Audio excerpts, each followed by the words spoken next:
আমাদের কাফেলা তো একটাই, শহীদের খুনে গড়া এ সংগঠন।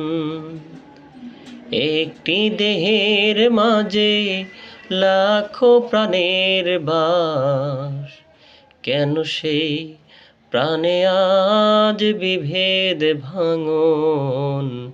কেন সেই প্রাণে আজ বিভেদ ভাঙন? আমাদের কাফেলা তো একটাই, এ দেহের বুক চিরে তোমরা পাষাণের মতো কেন চলে যাও? তোমাদের কাছেই তো শিখেছি ইহতেসাবের সুরে কথা কও।